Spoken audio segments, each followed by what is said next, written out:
Hello friends, welcome to Arya Socio Academy. Please like, share and subscribe my channel and also press bell icon.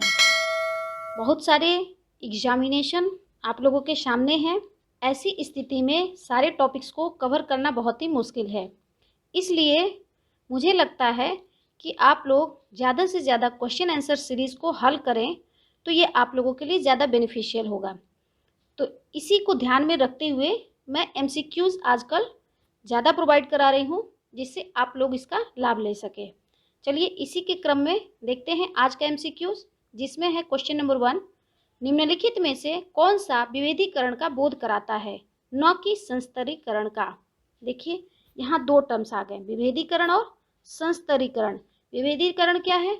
जो naturally होता है, स्वतः होता है, स्वतः होने वाली प्रक्रिया जिसमें भेदभाव जो होता है वो स्वतः होता है। और संस्तरीकरण क्या है? यह जानबूझकर की जाती है।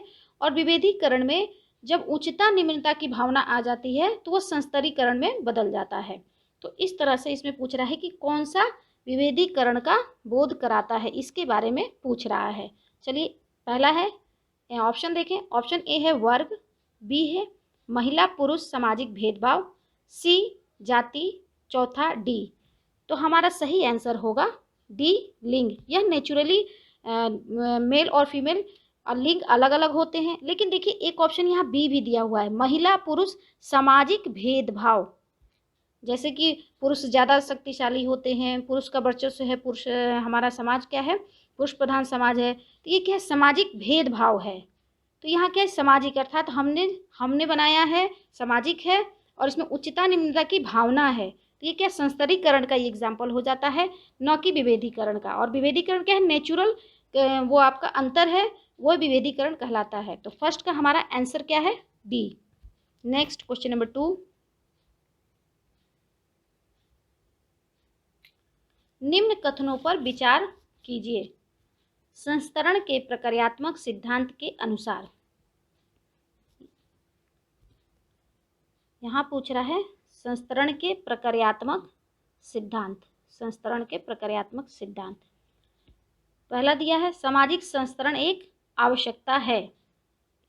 ठीक है, प्रक्रियात्मक पूछ रहा है, अर्थात यह किस तरह से समाज में संस्तरण योगदान देता है, अपना सकारात्मक योगदान देता है, उसके बारे में पूछ रहा है। पहला है सामाजिक संस्तरण एक आवश्यकता है, सही है, समाज में श्रम विभाजन और समाज की आवश्यकताओं को पूर्ति करता है। दूसरा, सामाजिक पदों की लंबी चौड़ी विभिन्नताओं को भरने हेतु हर समाज को व्यक्तिगत सदस्यों में से चुनाव करना होता है, तो ये भी सही है।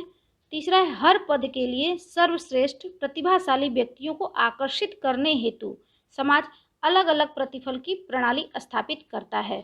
पुरस्कार और दंड की जो बात है वो भी क्या है, संस्तरण का एक प्रक्रिया है जो प्रक्रियात्मक रूप से कार्य करती है। तो 2 का हमारे 2 और 3 तीनों ऑप्शन मुझे मिल रहे हैं, तो तीनों ऑप्शन जिसमें हो वही कोड सही होगा। तो कौन सा इसमें मिल रहा है, हमारा सी में 1, 2 और 3 तीनों सही हैं। तो हमारा 2 का सही आंसर बनता है सी। Next question number 3। अध्यापन और प्रवचन, प्रशासन और सुरक्षा, कृषि और वाणिज्य तथा सेवाएं और शारीरिक श्रम जैसे वर्ण व्यवस्था के 4 प्रक्रियात्मक समूह किस आवश्यकता के परिणाम हैं। अब यहाँ देखिए क्या बोल रहा है, वर्ण व्यवस्था की बात कर रहा है।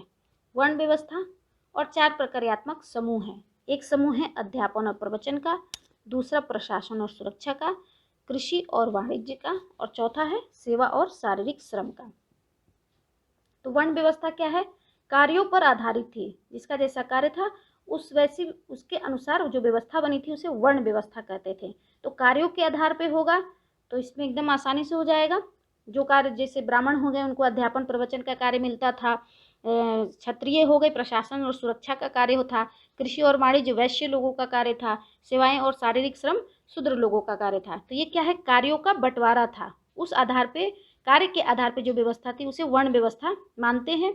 तो कार्य का यहाँ क्या होगा, चलिए ऑप्शन में देख लीजिए, सामाजिक जीवन शैली के आधार पर विभाजन के, नहीं होगा। महिला पुरुष में सामाजिक भेदभाव के आधार के विभाजन, यहाँ महिला पुरुष की बात ही नहीं हो रही है। सामाजिक श्रेणियों के आधार पर विभाजन के, यहाँ श्रेणी भी नहीं है, यहाँ श्रम के आधार पर विभाजन के, ये सही आंसर। अभी हमने क्या किया, कार्य के आधार पर विभाजन होता है, अर्थात श्रम के आधार पर विभाजन के परिणाम है। तो 3 का हमारा सही आंसर क्या है, डी। नेक्स्ट क्वेश्चन नंबर 4, निम्न कथनों पर विचार कीजिए। जजमानी व्यवस्था की संस्था में निहित है, अर्थात क्वेश्चन के अनुसार जजमानी व्यवस्था में क्या निहित है। जातियों की प्रक्रियात्मक अंतर्निर्भरता, अनुपस्थित भूस्वामीवाद, गांव में विभिन्न समूहों की परिस्थिति में समानता। तो जजमानी व्यवस्था में क्या है, जातियों की प्रक्रियात्मक अंतर्निर्भरता होती है। सेवा के बदले वस्तु या वस्तु के बदले सेवा या अनाज, इस तरह से एक दूसरे की ज़रूरतों को पूरा किया जाता था। तो क्या है, जातियों की प्रक्रियात्मक अंतर्निर्भरता है थी। अनुपस्थित भूस्वामीवाद, उस समय भूस्वामीवाद अनुपस्थित नहीं था, ये ऑप्शन नहीं होगा, 4 का 2 नहीं होगा। और तीसरा देखें ऑप्शन, आपको गांव के विभिन्न समूहों की परिस्थिति में समानता, ये सही है। जो विभिन्न तरह की परिस्थिति सब समान परिस्थिति वाले लोगों का जो समूह था उनमें क्या है, समानता थी। तो 1 और 3 हमारा सही आंसर बनता है, 4 का answer B. Next question number 5, पारंपरिक भारतीय समाज में उस व्यवस्था को जिसके आधार पर यह अपेक्षा होती थी कि प्रत्येक जाति समूह अन्य जाति समूहों को कुछ मानवीकृत सेवाएं प्रदान करेगा, उसे कहते हैं। अभी हमने क्वेश्चन में क्या देखा, जातियों में जो अंतःक्रिया थी, अंतर्निर्भरता थी। तो भारतीय पारंपरिक समाज में क्या थी, जजमानी व्यवस्था थी। एक जाति दूसरे जाति समूह को क्या है, सेवाएं प्रदान करता था, सेवा के बदले में उनको वस्तु मिलती थी, वस्तु के बदले में सेवा देते थे। तो वो कौन सी व्यवस्था कहलाएगी, ए है जमींदारी व्यवस्था, बी तीनकठिया व्यवस्था, सी वर्ण व्यवस्था, चौथा जजमानी व्यवस्था। पिछले क्वेश्चन से ही हमारा आंसर निकल के आ गया, 5 का सही आंसर क्या है, जजमानी व्यवस्था। नेक्स्ट क्वेश्चन नंबर 6, सबसे पहले प्रभावी जाति की अवधारणा विकसित की गई। देखिए प्रभावी जाति की बात कर रहा है, प्रभावी जाति इसका अर्थ प्रभु जाति, प्रभु जाति की बात की जा रही है। ए है इनके बॉस, बी आंद्रे वेतेई, C M N Srinivas, D S C Dube. Simple और इजी क्वेश्चन। 6 का सही आंसर, एम एन श्रीनिवास ने प्रभु जाति की अवधारणा दी थी, जिसे प्रभावी जाति यहाँ लिखा हुआ है। तो 6 का सही answer C. Next question number 7, Max Weber के अनुसार एक ही, आगे ऑप्शन दिए हुए हैं, ए है वर्ग के सदस्यों का जीवन तरीका सामान्य होता है। यहाँ जीवन तरीका की बात की गई है। वर्ग के सदस्यों का जीवन अवसर सामान्य होता है। वर्ग के सदस्य एक ही परिस्थिति समूह से संबंधित होते हैं। और डी है परिस्थिति समूह एक ही वर्ग से संबंधित होते हैं। तो यहाँ अगर देखें मैक्स वेबर के अनुसार पूछ रहा है, तो मैक्स वेबर एक टर्म में आप लोग ध्यान रखिएगा, वो लाइफ चांसेस की बात करते हैं, जीवन अवसर की बात करते हैं। तो हमारा जीवन अवसर किस में है, जीवन अवसर बी में है। तो वर्ग की जो वो विशेषता बताते हैं या जो उसकी बात करते हैं, तो उसमें कहते हैं कि वर्ग के सदस्यों का जीवन अवसर सामान्य होता है। तो 7 का सही आंसर हमारा बी है। नेक्स्ट क्वेश्चन नंबर 8, निम्नलिखित कथनों पर विचार कीजिए। कुछ कथन दिए हुए हैं, उन पर हमें विचार करना। पहला कह रहा है, मार्क्स ने वर्ग निहित तथा वर्ग के लिए में विभेद किया है। यहाँ वर्ग निहित और वर्ग के लिए विभेद किया है, सही है। मार्क्स ने वर्ग तथा परिस्थिति समूह में भेद किया, वो परिस्थिति समूह की बात नहीं करते हैं। तीसरा, मार्क्स ने पूंजीपति तथा सर्वहारा में विभेद किया है, ये सही है।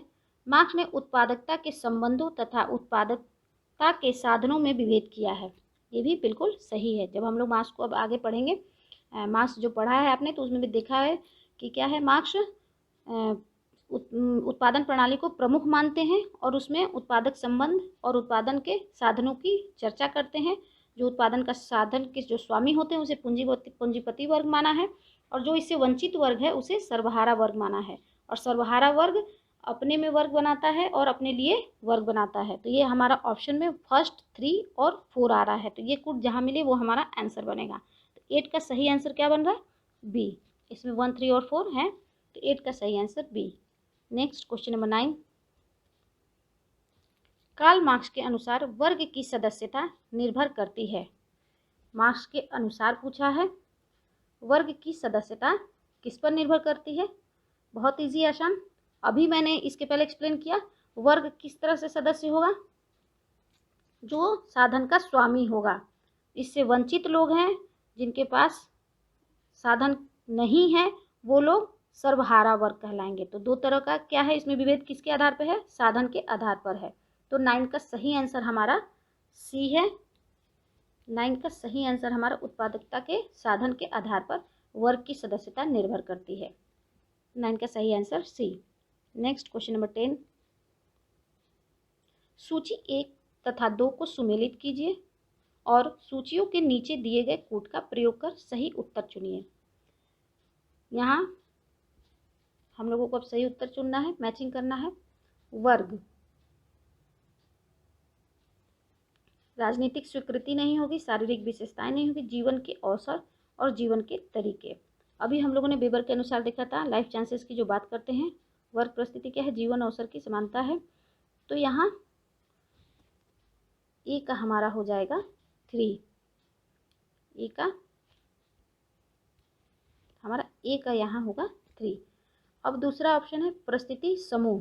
परिस्थिति समूह क्या है? जीवन के तरीके, लाइफ स्टाइल्स क्या है? वो सेम होते हैं। तो बी का 4। जागीर क्या है? जागीर एक राजनीतिक स्वीकृति है, इसमें राजनीति है। डी प्रजाति संबंध, ये प्रजाति क्या है? शारीरिक विशेषताएं हैं, उसके आधार पर प्रजाति बनती है। तो हमारा जो ये कोड जिसमें मिले वो हमारा सही आंसर है। ए का 3, ए का 3, बी का 4, सी का 1 और डी का 2। तो हमारा सही आंसर क्या बन रहा है? डी। 10 का सही answer D. Next question number 11। वर्गीय समाजों में आवश्यक रूप से जातीय समाजों की अपेक्षा अधिक सामाजिक गतिशीलता होती है। बिल्कुल सही है। वर्ग में क्या है? हमारी गतिशीलता अधिक होती है, क्योंकि यह अर्जित परिस्थिति के अनुसार हम अपनी सामाजिक परिस्थिति बदल सकते हैं। लेकिन जाति क्या है? जन्म पर आधारित है, इसलिए हम इसमें अपनी सामाजिक परिस्थिति या हम इसमें बदलाव नहीं कर सकते हैं। तो ये सही है। कारण है एक अकेला व्यक्ति वर्ग समाज में उसके जन्म की अपेक्षा वर्ग में उच्चता प्राप्त करता है। बिल्कुल सही है, जन्म की अपेक्षा वर्ग में उच्चता प्राप्त करता है। तो ए और आर दोनों सही हैं और इसका सही स्पष्टीकरण है। तो 11 का हमारा सही आंसर क्या बनता है? ए। Next question number 12।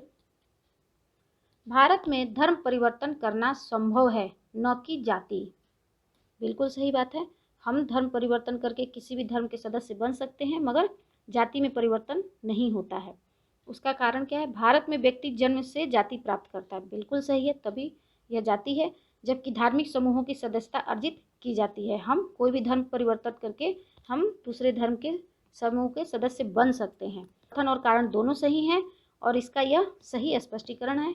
12 का सही आंसर क्या होगा? ए। Next question number 13। पारंपरिक तौर से जाति परिस्थिति तथा व्यवसाय परिस्थिति अंतर संबंधित रही है। तो यहाँ जो अभी हम लोगों ने क्वेश्चन में जजमानी व्यवस्था की जो चर्चा की थी वो क्या है? जाति परिस्थिति और व्यवसाय परिस्थिति संबंधित रही है। और दूसरा क्या है? श्रम विभाजन आर्थिक दक्षता को बढ़ाता है। ठीक है, श्रम विभाजन है और जब जिसमें क्या है, इसमें विशेषीकरण इससे बढ़ता है। तो ये दोनों सही हैं, लेकिन एक दूसरे का ये स्पष्टीकरण नहीं है, ये एक दूसरे के एक्सप्लेन नहीं कर रहा है। तो 13 का हमारा सही आंसर क्या है? ए और आर दोनों सही हैं, लेकिन आर ए का सही स्पष्टीकरण नहीं करता है। बी हमारा सही आंसर होगा। 13 का सही answer B. Next question number 14। प्रजातीय पूर्वाग्रह वह अभिवृत्ति है जो एक प्रजातीय समूह का दूसरे प्रजातीय समूह के प्रति नकारात्मक स्वभाव का होना दर्शाता है। प्रजातीय की बात है यहाँ पे। पूर्वाग्रह, प्रजातीय पूर्वाग्रह जो पहले से आपकी मानसिकता बनी हुई है वो क्या है? एक प्रजातीय समूह दूसरे प्रजातीय समूह के प्रति नकारात्मक स्वभाव का होना दर्शाता है। ये सही है। उसकी उत्पत्ति प्रजातीय उच्चक अर्थात उच्चता एवं हीनता की मनोग्रंथि स्थापित विश्वासों में होती है। तो ये सही है, उच्चता और हीनता की भावना पाई जाती है। तो यहाँ क्या है, ए और आर दोनों सही है और इसका सही स्पष्टीकरण है। 14 का आंसर हमारा यहाँ ए बनता है। Next question number 15। स्वतंत्रता के बाद कुछ जातियों ने पिछड़ेपन में निहित स्वार्थों को विकसित किया है। कुछ जातियों ने पिछड़ेपन में निहित स्वार्थों को विकसित किया है, ये सही है। कुछ जातियों ने पिछड़ेपन में जो निहित उनका स्वार्थ है उसको उन्होंने विकसित किया है, इससे उन्हें सामाजिक गतिशीलता में उच्चता प्राप्त करने में मदद मिली है, ये बिल्कुल सही है। अपने स्वार्थों को विकसित करने के, अपने ज़रूरतों को पूरा करने के लिए उनमें क्या है, सामाजिक गतिशीलता प्राप्त हुई है। सामाजिक गतिशीलता कर वो अपनी परिस्थिति को उच्चता प्राप्त किए हैं। तो 15 का सही आंसर हमारा क्या बनेगा, ए और आर दोनों सही हैं और इसका यह सही स्पष्टीकरण है। 15 का सही आंसर हमारा बनता है ए। ये हम लोगों ने यहाँ कुछ महत्वपूर्ण क्वेश्चन आंसर को देख लिया। आई थिंक ये आप लोगों के लिए हेल्पफुल होगा। थैंक यू, धन्यवाद। Please like, share and subscribe my channel and also press bell icon.